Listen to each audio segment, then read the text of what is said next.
Halo Sobat EyeCare. Jadi, sebagai bagian dari peringatan Hari AIDS Sedunia yang dirayakan pada tanggal 1 Desember 2022, di sini saya akan menyampaikan mengenai mitos dan fakta terkait HIV dan AIDS. Simak videonya yuk.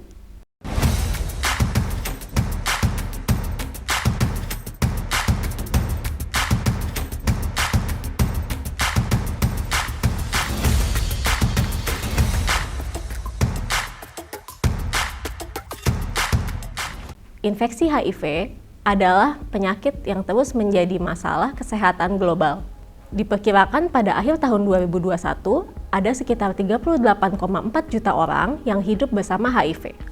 Terus virus HIV ini apa sih?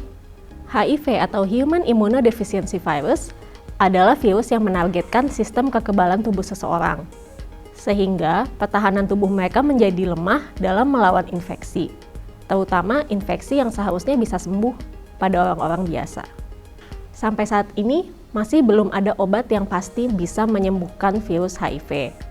Namun, kita bisa menurunkan penularan virus HIV dengan memiliki pengetahuan yang baik.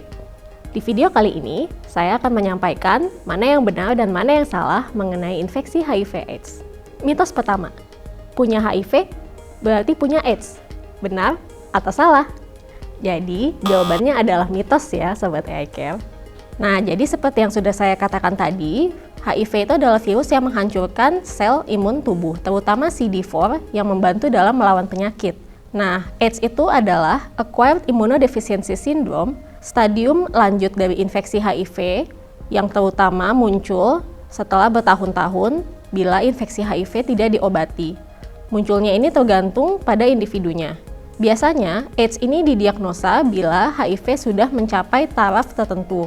Jadi, AIDS ini didiagnosa bila pasien HIV menderita infeksi oportunistik tertentu atau memiliki gejala berat yang sudah diderita lama atau bila kadar sel CD4-nya sudah turun di bawah 200. Mitos kedua, HIV bisa menular dari sentuhan dengan orang yang sudah terkena HIV. Mitos atau fakta? Jawabannya mitos ya Sobat EyeCare. Kalian tidak bisa tertular atau menularkan HIV hanya dengan berpelukan, menggunakan handuk yang sama, atau berbagi alat makan.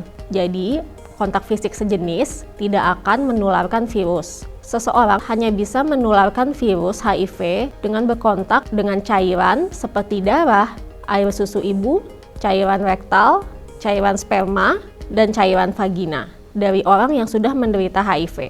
HIV tidak menular melalui saliva. Jadi, cairan-cairan ini harus berkontak dengan membran mukosa yang ada di dubur, vagina, penis, dan mulut. Penularan juga bisa terjadi melalui kulit yang luka atau menggunakan jarum suntik yang terinfeksi. Jadi, kebiasaan berbagi jarum bersama atau mendapat tato dari peralatan yang tidak steril juga bisa menularkan HIV. HIV bisa ditularkan dari ibu ke anak selama kehamilan, persalinan, atau menyusui.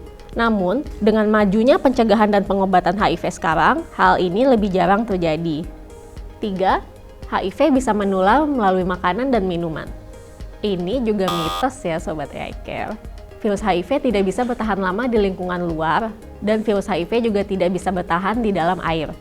Jadi tidak mungkin ya kalian bisa tertular HIV melalui makan, minum, berenang, mandi, atau dari aktivitas-aktivitas yang melibatkan air. Virus HIV juga tidak bisa bertahan di udara atau dari panas makanan yang sedang dimasak. Kalaupun misalnya seseorang memakan makanan yang ada sedikit virusnya, itu asam lambungnya akan membunuh virusnya. Terus yang keempat nih, ada mitos. Kalau misalnya kedua pasangan sudah punya HIV, aman-aman aja dong berarti berhubungan seksual.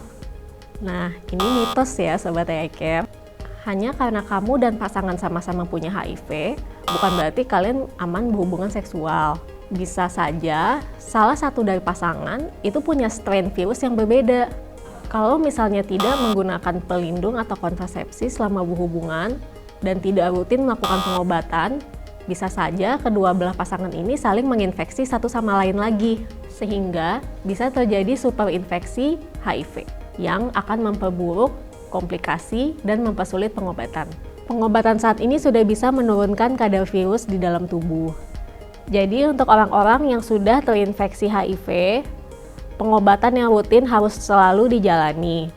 Selain itu, penggunaan kondom selain mencegah penularan HIV juga bisa mencegah penularan infeksi menular seksual lainnya. Jadi sudah paham ya Sobat AI Care, penjelasan mengenai beberapa mitos dan fakta yang sebenarnya terkait infeksi HIV/AIDS. Karena pengetahuan mengenai HIV ini penting untuk mencegah terjadinya penularan dan menurunkan angka kejadian kasus dari HIV.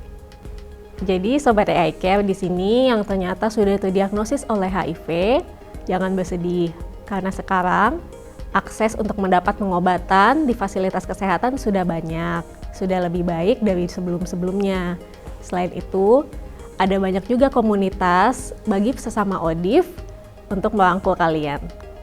Ingatlah bahwa kalian tidak sendiri. Sobat AI Care, jangan lupa untuk mengunjungi artikel-artikel di situs kami dan follow sosial media kami. AI Care, your smart health companion. Sampai jumpa!